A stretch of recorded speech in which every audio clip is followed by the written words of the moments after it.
Basic ఫంక్షనాలిటీలో every day సపోర్ట్లో 1 or 2 tickets వస్తాయండి. 1 or 2 టికెట్స్.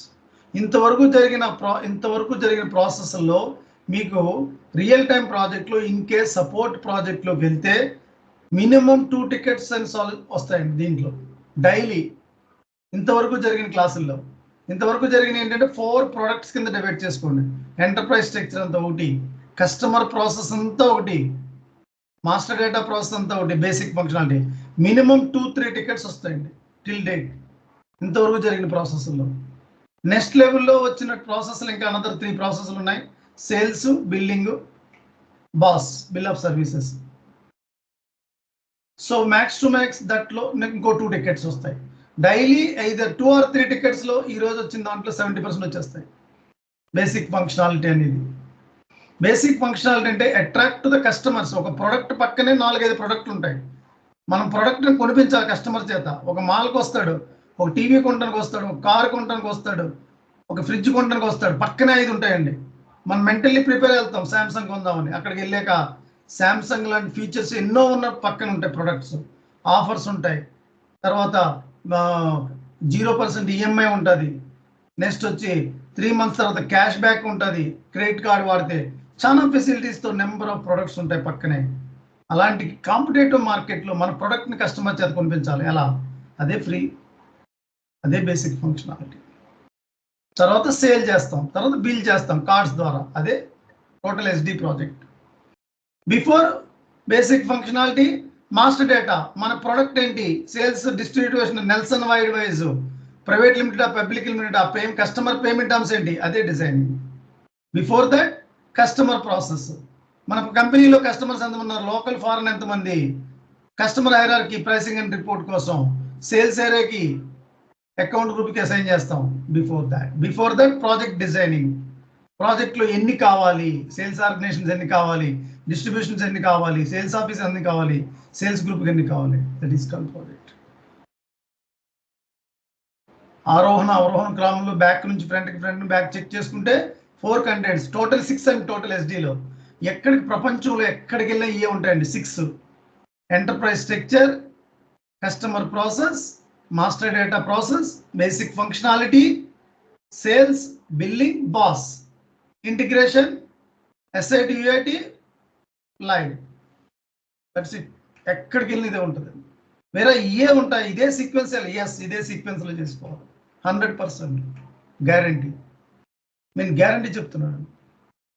మన స్టూడెంట్స్ అంతా ఇదే మోడల్లో ఫాలో అయ్యి ఒక 3 times ప్రాక్టీస్ చేసి బ్లూ ప్రింట్ను 3 times చదివి ఇంటర్వ్యూ పెర్ఫార్మెన్స్ షీట్ తయారు చేసుకుని అవుట్ ఆఫ్ 10 స్టూడెంట్లో 6 members జాబ్ తెచ్చుకున్నారండి. 6 members అవుట్ ఆఫ్ 10 స్టూడెంట్స్లో. అర్థం చరణ్, మీరు ఏం టెన్షన్తో వచ్చారో తెలుసు. మీ దీంట్లో కొంతమంది వెంకటేష్ కానీ చరణ్ కానీ eagerly wanted job in SIP job. Correct? అది ప్రూవ్ చేసుకోవాలి. మనం ప్రూవ్ చేసుకోవాలి. ఎట్టి పరిస్థితుల్లో ప్రూవ్ చేసుకోవాలి. వేరే దగ్గర నేర్చుకున్నాను నేను, నాకు జాబ్ వచ్చింది, ఐఎమ్ సెటిల్డ్. ఒక 3 months జాగ్రత్త చేసుకున్నారు, సెటిల్డ్. అది ప్రూవ్ చేసుకోవాలి. పట్టుదల అండి. అవును సార్, జాబ్ కొట్టాలి. ఒక టైం లేకపోయినా కేటాయించుకోవాలి టైం అనండి. వెంకటేష్ వచ్చాడు, ఆఫీస్ నుంచి వచ్చాడు, ఇప్పుడు 7కి చరణ్ వీళ్ళంతా, మీరంతా నవీన్ వీళ్ళంతా నైట్ పెట్టుకోండి టైం. కసండి అంత ఈగర్లీ చేయాలి సార్. అంత పట్టుదలతో చేస్తేనే సక్సెస్ వస్తుంది, గ్యారంటీ చెప్తున్నాను. ఇది మంచి స్టేజ్, ఇంకా నేర్చేసుకుంటున్నారు, అయిపోతుంది. ఈ స్టేజ్లోనే స్ట్రాంగ్ డిటర్మినేషన్తో ఉండాలి. గుర్తుంచుకోండి, వెరీ స్ట్రాంగ్ డిటర్మినేషన్. చాలా ఉంటాయి, పర్సనల్ టెన్షన్స్ ఉంటాయి, ఫైనాన్షియల్ టెన్షన్స్ ఉంటాయి, ఫ్యామిలీ కమిట్మెంట్స్ ఉంటాయి, ప్రెజర్ ఉంటుంది. అన్నిటిని పక్కన పెట్టండి. ఎప్పుడు జీవితంలో 3 మన పక్కన ఉంటానే ఉంటాయి. మనీకి సున్నాకి తేడాకి డిఫరెంట్. ఒక 0 పెరుగుతూ ఉంటుంది బ్యాంక్ బ్యాలెన్స్. ఈ 3 ప్రెజర్స్ ఉన్న జీవితంలో ఎప్పుడు మన పక్కన ఉంటాయి. Financial commitments, family commitments, professional commitments. ఈ 3 జీవితంలో ఎప్పుడు ఉంటాయి. మనం ఉన్నంత వరకు, డెస్టినేషన్కి వెళ్ళినంత వరకు వీళ్ళు 3 మన పక్కన తిరుగుతూ ఉంటాయండి. ఈ బ్యాలెన్స్ చేసుకుంటే వెళ్ళాలి. ఈ బ్యాలెన్సెస్ అన్నిటికీ answer bank balance, getting job and surviving job. Correct Charan? చాలా మంది కలుతూ ఉంటారు, ఐటీ ఫీల్డ్లో జాబ్ తెచ్చుకోవాలి, మంచి డ్రీమ్తో ఉంటారు. ఆ డ్రీమ్ ఫుల్ఫిల్ చేసుకోవాలి సార్. ఇది ఎస్ఐపి అనేది ఒక వారం చెప్పాలంటే, ఎందుకంటే ఒకప్పుడు ఐటీ అంటే బీటెక్ చదువుకున్న వాళ్ళే, టెక్నికల్గా నాలెడ్జ్ ఉన్న వాళ్ళే ఐటీకి వెళ్ళేవారు. ఎస్ఐపి రావటం వల్ల ఫంక్షనల్ కన్సల్టెంట్స్గా వెళ్ళటానికి బీకామ్ చదువుకున్న వాళ్ళు, ఎంకామ్ చదువుకున్న వాళ్ళు, ఎంబీఏ చదువుకున్న వాళ్ళు, మార్కెటింగ్ వాళ్ళు, పర్చేసింగ్ ప్రొక్యూర్ అందరికీ అవకాశం వచ్చిందండి. అంతకుముందు ఐటీలో అంటే బీటెక్ చదువుకున్న వాళ్ళే కదా ఐటీ అంటే. ఎంసీఏ చదువుకున్నారా, బీటెక్ చదువుకున్నారా, ఇప్పుడు మార్కెట్ అంతా పోయిందండి, అదేమీ లేదు. నాలెడ్జ్ డ్రివెన్ అండి ఐటీ అంటే, నాలెడ్జ్. అందులో SIP is knowledge driven. Functional consultant job long term ఉంటుంది లైఫ్లో, గుర్తుంచుకోండి. ఏజ్తో లిమిట్ లేదు. 55 years వరకు కన్సల్టెంట్గా జాబ్ చేస్తున్నారు మార్కెట్లో. 55 years వరకు చేసుకోవచ్చండి, అంత మంచి ఫీల్డ్ ఇది. కానీ ఫస్ట్ ఇనీషియల్గా జాబ్ రావడానికి బిఫోర్ ఆఫ్టర్ దట్ కొన్ని హడ్డిల్స్ ఉంటూ ఉంటాయి. ఫ్యామిలీలో ప్రెజర్ ఉంటూ ఉంటుంది, పర్సనల్ ఫైనాన్షియల్ ప్రాబ్లమ్స్ ఉంటూ ఉంటాయి,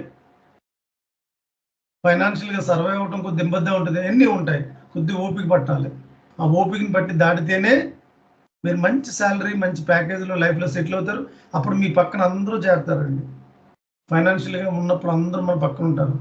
ఫైనాన్షియల్గా కానీ మంచి ప్రొఫెషనల్లో సెటిల్ కానప్పుడు మన కాళ్ళకు కూడా రెస్పాండ్ ఎవరు ఉంటారండి. దిస్ ఈజ్ లైఫ్ అండి ఇది.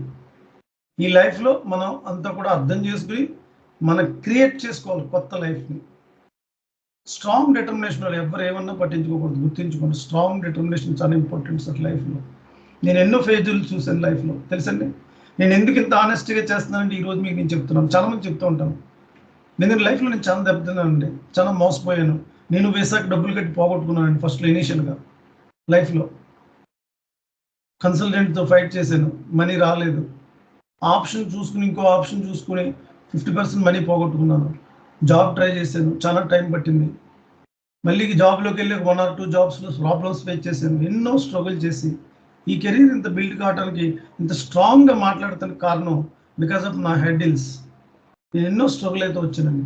ఏది స్మూత్గా ఉండదు సార్ లైఫ్లో, గుర్తుంచుకోండి. ఏది స్మూత్గా ఉండదు, ప్రతిదీ కూడా సెన్సిటివ్గా తీసుకోకూడదండి లైఫ్లో. Everything is strong strong strong. Charan, అర్థమైందా సార్? వెంకటేష్ సార్, మీరు చెప్పి ఇన్స్పైర్ చాలా మోటివేటివ్గా ఉన్నాయి సార్. కరెక్టే సార్. ఏది మన కాదని గుర్తుంచుకోండి. ఎవరు మన వాళ్ళు కాదు, ఎవరు మన వాళ్ళు కాదు.